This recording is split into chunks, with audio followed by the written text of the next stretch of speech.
जिसकी वजह से हमारे पास हाइपरट्रॉफी हो जाती है, ठीक है। तो क्या होता है इसमें बेसिकली कि मसल की थिकनेस बहुत ज़्यादा हो जाती है। ओके, देन हमारे पास जो एंड्स हैं वो फाइब्रस टिश्यू बना रहे होते हैं, ठीक है। ओके, देन हमारे पास ओरिजिन और इंसर्शन दो टर्म्स हैं, ठीक है। ओरिजिन बेसिकली क्या होता है, मसल का वो एंड होता है जो कि किसी भी कॉन्ट्रैक्शन में फिक्स रहता है, ठीक है। और इंसर्शन वो पार्ट होता है जो कि कॉन्ट्रैक्शन में मूव कर रहा होता है। अब जैसे अगर इसको देखो, ठीक है, तो ये मसल स्कैप्यूला के फॉर एग्जांपल ये मीडियल बॉर्डर से अटैच्ड है, ठीक है। तो फॉर एग्जांपल स्कैप्यूला की रोटेशन हो रही है, ठीक है। तो रोटेशन में ये मसल जो हेल्प करवा रहा है, तो ये क्या करेगा कि ये जो है वो इसके बोन के साथ जो है वो मूव करेगा, ठीक है। जाहिरी बात है कि रोटेशन करवाएगा तो ये भी मूव करेगा साथ, लेकिन ये वाला जो एरिया है ये फिक्स रहेगा, ये मूव नहीं करेगा। तो ये ओरिजिन हो गई इसकी और ये इंसर्शन हो गई इसकी। ओके, देन मसल्स के कुछ लुब्रिकेटिंग मैकेनिज्म होते हैं। जाहिर सी बात है कि हमारे पास मसल्स जो हैं एक्टिवली हर वक्त परफॉर्म कर रहे होते हैं, तो हमारे पास जो इसके मसल्स हैं और टेंडन्स हैं स्पेसिफिकली इसके, तो फ्रिक्शन की वजह से इन्हें फ्रिक्शन से बचाने के लिए कुछ लुब्रिकेटिंग मैकेनिज्म्स, कुछ लुब्रिकेटिंग स्ट्रक्चर्स प्रेजेंट हैं जो कि फ्रिक्शन को डिमिनिश करते हैं और ताकि हमारे पास फ्री मूवमेंट हो सके। तो हमारे पास दो जो इम्पोर्टेंट स्ट्रक्चर्स है वो है साइनोवियल बरसा और साइनोवियल शीथ, ठीक है। हमारे पास जो बरसा है बेसिकली एक क्लोज्ड सैक होता है जिसके अंदर साइनोवियल फ्लूइड प्रेजेंट होता है, ठीक है। तो synovial bursa means closed sac of synovial membrane, ठीक है। हमारे पास बरसा क्या है, सिंपल एक सैक है that has some fluid in between, ठीक है। तो अब बेसिकली इस बरसा के अराउंड साइनोवियल मेम्ब्रेन आ गई, तो इसको हम क्या कह रहे हैं, क्योंकि आर्टिकुलेटिंग है, ठीक है, आर्टिकुलेटेड उस पे प्रेजेंट है, तो इस वजह से साइनोवियल मेम्ब्रेन ने सराउंड किया और इसे साइनोवियल बरसा का नाम दिया गया, ठीक है। वॉल्स जैसे मैंने कहा कि in between synovial fluid present होता है, ठीक है। अब जैसे कि दो स्ट्रक्चर्स मैंने ड्रॉ किए, ठीक है, मतलब अब वो तो अपनी स्पेस के लिहाज से ये बरसा एडजस्ट हो जाएगा ना, ठीक है। तो कोई इसका स्पेसिफिक स्ट्रक्चर नहीं है। अब ये जैसे है कि मैंने ड्रॉ किया, सब स्कैपुलर बरसा ड्रॉ किया है, ठीक है ना। तो beneath the sub scapularis muscle होता है, तो इसका मतलब जो स्पेस होती है उसके लिहाज से ये इस तरह एडजस्ट हो जाता है। और ये मैंने ड्रॉ किया सब एक्रोमियल बरसा, ठीक है, जो कि हमारे पास शोल्डर जॉइंट के ऊपर प्रेजेंट होता है। तो ये क्या होता है कि उस स्पेस ऐसी होती है तो इस वजह से इसकी शेप ऐसी हो जाती है, ठीक है। तो बेसिकली फ्लूइड फील्ड हैं तो अपनी शेप जो है वो उस लिहाज से चेंज करते रहते हैं। और हाँ, इम्पोर्टेंट पॉइंट ये कि ये सब टेंडिनियस यानी टेंडन के अंदर तो होते ही होते हैं, इसके अलावा सब क्यूटेनियस यानी डायरेक्टली स्किन के अंदर भी प्रेजेंट हो सकते हैं, और सब मस्कुलर यानी मसल के अंदर भी प्रेजेंट हो सकते हैं। और जैसे मैंने ये कहा था, तो ये क्या था, सब स्कैपुलर बरसा डायरेक्टली सब स्कैपुलरिस के नीचे है, तो ये सब मस्कुलर हो गया। और ये जो सब एक्रोमियल बरसा ये स्किन के अंडर प्रेजेंट है डायरेक्टली, तो ये सब क्यूटेनियस हो गया, ठीक हो गया। अब साइनोवियल शीथ, तो synovial sheath basically tubular in shape है, ठीक है। बरसा है that is tubular in shape and it is enveloping a tendon, ठीक है।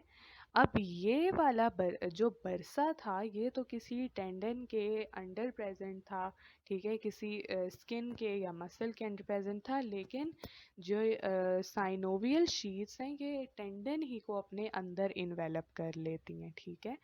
और ये इनकी भी बेसिकली दो लेयर्स हो जाती हैं जो कि टेंडन को इन्वेलप कर रही होती हैं। जो इनर लेयर है उसे हम विज़रल कहते हैं और आउटर को पेराइटल कहते हैं।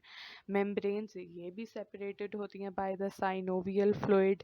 और हमारे पास एक बहुत इम्पोर्टेंट पॉइंट है इन साइनोवियल शीथ का कि हमारे पास क्या होता है कि विज़रल और जो पेराइटल लेयर हैं, ठीक है, लॉन्गिट्यूडनली जो हैं ये यूनाइट कर जाती हैं bye means of a synovial fold, जिसे हम मीजो टेंडन कहते हैं। ठीक है, यहाँ पे देखो ये रफ सा स्ट्रक्चर मैंने बनाया है। अब ये हमारे पास क्या है, ये एक टेंडन अंदर, ठीक है, जो इन्वेलप है। ये आ रही हैं हमारे पास दो मेम्ब्रेन्स, ठीक हो गया। ये यहाँ पे अगर देखो तो ये जो दो मेम्ब्रेन्स हैं, इनर और आउटर, ये आपस में यूनाइट हो रही हैं इस पॉइंट पे आके, जिसे हम क्या नाम दे रहे हैं, मीजो टेंडन का। ठीक हो गया। और इसमें से बेसिकली ब्लड वेसल्स पास करती हैं और टेंडन्स को सप्लाई कर रही होती हैं। ठीक है, ठीक हो गया। तो स्ट्रक्चर इनका बस याद रखना है, और ये जो मीजो टेंडन वाली बात है वो एक ये बात याद रखनी है। अच्छा जी, अब पहले हम एक जो इम्पोर्टेंट टॉपिक है क्लासिफिकेशन का वो देखते हैं। ओके, मसल की क्लासिफिकेशन शेप और फाइबर के अरेंजमेंट के लिहाज से अगर हम देखें तो हमारे पास एक जो क्लासिफिकेशन है उसमें है कि muscles with fibres parallel to the line of pull. Line of pull basically क्या होती है, डायरेक्शन ऑफ द फोर्स। ठीक है, हम जो है वो हमने फ्लेक्शन करवानी है, ठीक है, तो हम जो है अपना जो फोर आर्म है वो ऊपर की तरफ लेके आ रहे हैं। ठीक है, हमारे जो मीडियन लाइन है, जो एक्सिस है, उसके पैरेलल है। ठीक है ना, तो बेसिकली ये हमारे पास क्या है कि जो लाइन ऑफ फोर्स आ रही है उसके बिल्कुल पैरेलल ये फाइबर्स अटैच हैं। ठीक है, जैसे फ्लेक्शन है उसमें बाइसेप्स इन्वॉल्व है। ठीक है, तो बाइसेप्स जो है बिल्कुल पैरेलल इन्वॉल्व है ना। ठीक है, हमारे पास जो पूरा आर्म आ रहा है,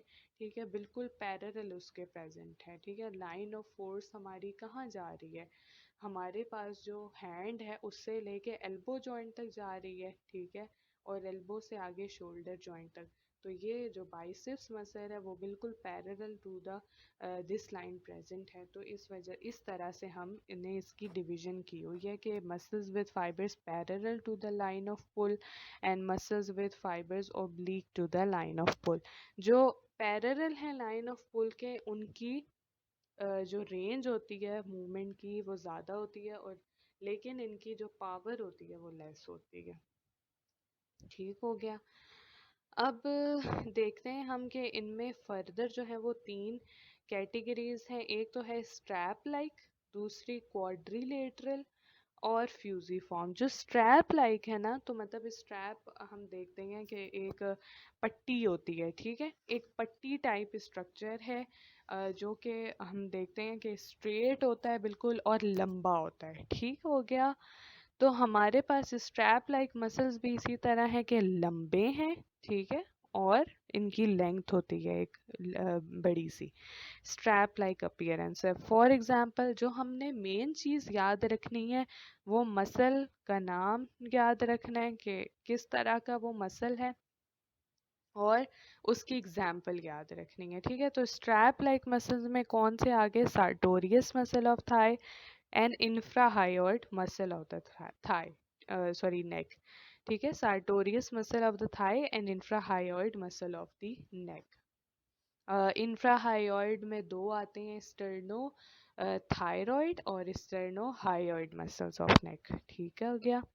क्वाड्रिलेटरल में क्या होता है कि बेसिकली लेंथ इनकी छोटी होती है, बाकी छोटी लेंथ होने की वजह से ये एक क्वाड्रिलेटरल सा स्ट्रक्चर बना रहे होते हैं, और इनकी एग्जांपल है थायरोहायोइड मसल ऑफ द लैरिंग्स।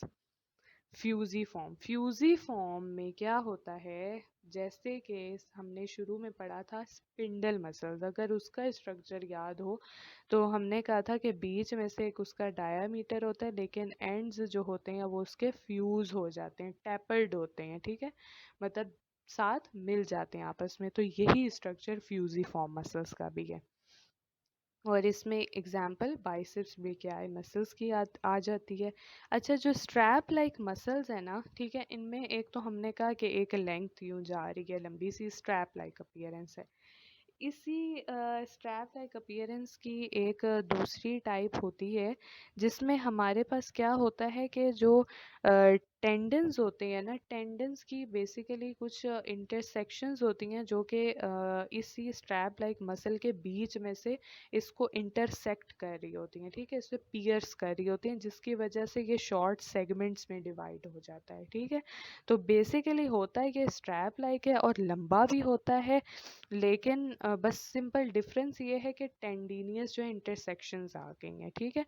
तो इसलिए हम इसे भी स्ट्रैप लाइक मसल्स ही में पढ़ते हैं और इसकी एग्जांपल याद रखनी है, that is rectus abdominis muscle.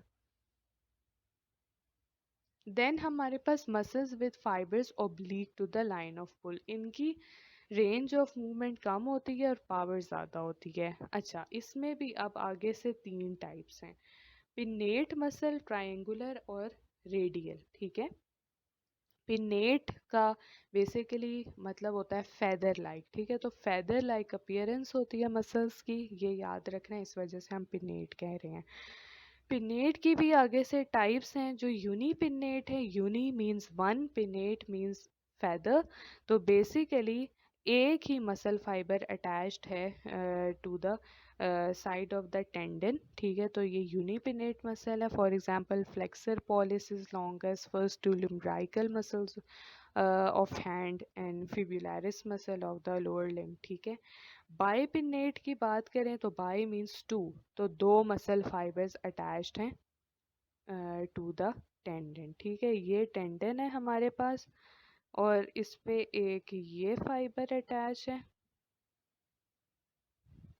और एक जो है वो ये फाइबर अटैच है, तो ये बाइपिनेट हो गया। इसकी एग्जांपल कौन सी है, rectus femoris of thigh.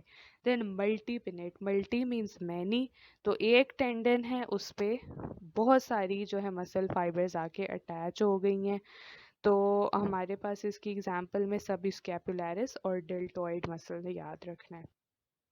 Then बाइसीपिटल, बाइसीपिटल इसका क्या मतलब है कि दो हेड्स ऑफ ओरिजिन होते हैं इस मसल के, ठीक है, जो ओरिजिन है बेसिकली दो जगह से अराइज हो रहा है, तो दो हेड्स हो गए। फॉर एग्जांपल बाइसेप्स ब्रेकियाई और बाइसेप्स फ्यूमोरस मसल, इसे याद रखने का बहुत ही आसान तरीका है कि बाइसीपिटल है, ठीक है, और उसमें बाइसेप्स ब्रेकियाई, ठीक है।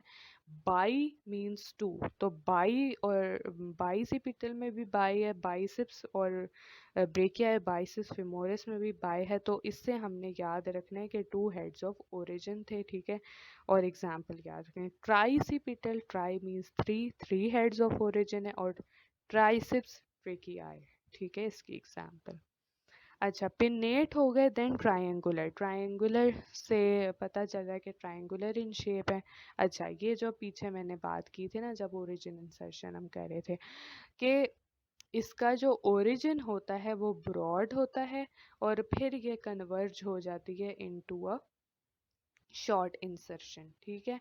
तो हमारे पास क्या हो गया कि जो हमारे पास इसकी एग्जांपल है वो उसमें आ गया टेम्पोरालिस, एडक्टर लॉन्गस और डेल्टॉइड मसल। रेडियल, अच्छा रेडियल की अगर हम बात करें तो हमारे पास ये ना ओशियोफेशियल कंपार्टमेंट से अराइज हो रहा होता है। ओशियोफेशियल मींस के नर्व्स और इनका जो है वो कनेक्टिव टिश्यू का एक हमारे पास कंपार्टमेंट होता है, ठीक है, उनकी लेयर्स होती हैं, तो उसके उसी कंपार्टमेंट में से ये मसल जो है वो अराइज हो रहा होता है, मतलब ये हमारे पास टेंडन है और ये जो पूरा सराउंड किया हुआ है ना, ये ओशियोफेशियल कंपार्टमेंट है। इस ओशियोफेशियल कंपार्टमेंट में, ओशियोफेशियल से याद रखने के ओशियस मीन्स बोनी टिश्यू ना, ठीक है, तो ये बोनी टिश्यू और नर्व्स से सराउंडेड है, ठीक है, ये पूरा ओशियोफेशियस कंपार्टमेंट है और ये इसके अंदर से ये मसल जो है वो जा रहा है, ठीक है, इसकी काफ़ी ज़्यादा वो कंपार्टमेंट्स है और ये एक सेंट्रल टेंडन पे आके सारे अटैच हो रहे हैं, ठीक है। तो अब इसके जो हैं वो सरकम मीन्स के चारों तरफ से, ठीक है, तो हर तरफ से मसल फाइबर कन्वर्ज हो रहा होता है ऑन द सेंट्रल टेंडन, तो इस वजह से हम इन्हें सरकम पिन्नेट मसल भी कह रहे होते हैं। और इसकी एग्जांपल है tibialis interior muscle of leg. Then spiral muscle, spiral ही से हमें लग रहा है कि ट्विस्टेड शेप है, स्पाइरल है, ठीक है, कि हमारे पास इसमें भी जो ओरिजिन होती है वो ब्रॉड होती है, और वो ट्विस्ट होके आगे जो है वो एक जो है शॉर्ट इन ओरिजिन में कन्वर्ज हो रहे होते हैं, ठीक है। For example latissimus dorsi muscle और sternocostal part of pectoralis major. और इसके अलावा एक इसका ये भी है कि कोई बोन है और उसके अराउंड मसल ट्विस्टेड है, ठीक है, तो ये भी स्पाइरल मसल होता है, फॉर एग्जांपल सुपिनेटर मसल्स। अच्छा, क्रूकिएट में क्या होता है कि दो फाइबर्स आपस में एक दूसरे को क्रॉस कर रहे होते हैं इस तरह से, और इसकी एग्जांपल है मैसेटर और स्टर्नोक्लीडोमेस्टोइड मसल्स। सर्कुलर जो है वो सर्कुलर इन शेप होते हैं, और इनके बीच में कोई भी ओपनिंग होती है किसी बॉडी स्ट्रक्चर की, फॉर एग्जांपल ऑर्बिक्यूलरिस ऑरिस, और जो कि हमारे पास माउथ के अराउंड होता है, और ऑर्बिक्यूलरिस ऑक्यूलाई जो आईज के अराउंड होता है, ठीक हो गया। तो ये क्लासिफिकेशन हो गई। अब हम ग्रुप एक्शन के लिहाज से पढ़ें तो हमारे पास चार डिविजन्स हैं: एगोनिस्ट, एंटागोनिस्ट, साइनर्जिस्ट और फिक्सेटर्स। एगोनिस्ट हमारे पास प्राइम मूवर्स हैं, ठीक है, यानी कि जो प्राइमरी वो प्राइम मसल्स जो मूवमेंट करवा रहे होते हैं एक्चुअली, ठीक है। और इसकी एग्जांपल्स हम चलो बाद में देखते हैं, अभी सिर्फ इनके मतलब देख लेते हैं कि क्या करवा रहे हैं। एंटागोनिस्ट हमारे पास एक स्पेसिफिक मूवमेंट है, उसको अपोज कर रहे हैं, ठीक है, एंड एगोनिस्ट को अपोज कर रहे हैं, ठीक है। साइनर्जिस्ट क्या कर रहे हैं कि जब हमारे पास एक मसल ज़्यादा जॉइंट्स को क्रॉस कर रहा होता है, तो हमारे पास जो प्रॉक्सिमल जॉइंट है उस पे अनवांटेड मूवमेंट को साइनर्जिस्ट मसल जो है वो कंट्रोल करवा रहे होते हैं। और फिक्सेटर्स मसल हमारे पास प्रॉक्सिमल जॉइंट्स को स्टेबलाइज करवा रहे होते हैं ताकि डिस्टल पार्ट पे जो है मसल्स पूरी तरह वहाँ पे परफॉर्म कर सकें। अच्छा, तो फिर हमने देखा था कि एगोनिस्ट प्राइम मूवर्स थे, तो इसकी एग्जांपल आ गई जैसे कि हमारे पास जो एक्सटेंशन है एल्बो की, ठीक है, उसमें कौन सा मसल इन्वॉल्व है? ट्राइसेप्स, ट्राइसेप्स ट्रेकियाई, ठीक है, तो वो हमारे पास सिंपल जो है एक्सटेंशन करवा रहे हैं एल्बो की। एंटेगोनिस्ट हम देखेंगे कि इस मसल को हमारे पास एक्सटेंशन करवा रहा था, तो हमारे पास इसका जो इसी का जो ओपोजिट मसल्स है, डैट इज ब्रेकियालिस, वो क्या करवाएगा? हमारे पास फ्लेक्शन को प्रमोट करेगा, ठीक है।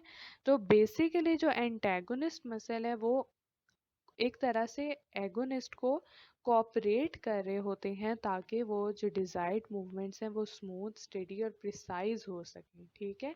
हमारे पास अगर सिर्फ वो एक्सटेंशन करवाता रहेगा तो वो इवेंचुअली फटीग्ड हो जाएगा, ठीक है। और तो हमारे पास जो एंटागोनिस्ट मसल है वो क्या करेंगे कि पहले जो है वर्क करेंगे, कॉन्ट्रैक्ट करेंगे, ठीक है, और फिर आहिस्ता से जो है रिलैक्स होते जाएंगे, और इवेंचुअली जो है एगोनिस्ट की स्पीड जो है वो ज़्यादा हो जाएगी, ठीक है। तो वो अपनी पावर से दूसरे को जो है वो जो एगोनिस्ट हैं उनको पावर प्रोवाइड करेंगे ताकि उनकी जो मूवमेंट है वो इजी हो सके, वरना अगर सिर्फ वही कॉन्ट्रैक्ट करते रहेंगे तो वो जल्दी फटीक हो जाएंगे। साइनर्जिस्ट को हम पार्शियल एंटागोनिस्ट भी कहते हैं। बेसिकली होता क्या है इसमें कि जैसे मैं एग्जांपल देती हूँ कि मैंने मुट्ठी ये बंद की है, ठीक है, तो अब क्या है मेरे पास कि ये मुट्ठी बंद करने से मेरे पास जो लॉन्ग डिजिटल जो फ्लेक्सर मसल्स थे मेरे रिस्ट के, वो एक्सटेंशन में पड़े हैं, ठीक है। जो ये वाले मसल्स हैं इनकी फ्लेक्शन हो रही है, ठीक है, ये मुट्ठी मैंने कसी हुई है, इनकी फ्लेक्शन हो रही है, लेकिन रिस्ट एक्सटेंडेड है, तो यहाँ पे ये जो हमारे पास फ्लेक्सर मसल्स हैं रिस्ट के, वो इसे जो हमारे पास एक्सटेंसिव मसल्स है थोड़ी सॉरी रिस्ट के, तो वो एक्सटेंशन करवा रहे हैं। तो बेसिकली क्या हो रहा है हमारे पास कि ये जो एक्सटेंसर मसल्स है हमारे पास, ये साइनर्जिस्ट के तौर पे एक्ट कर रहे हैं, ठीक है, ताकि जो सारी ताकत है फ्लेक्सर मसल्स की वो सिर्फ डिजिट्स की फ्लेक्शन में इन्वॉल्व हो, रिस्ट पे उसकी कोई पावर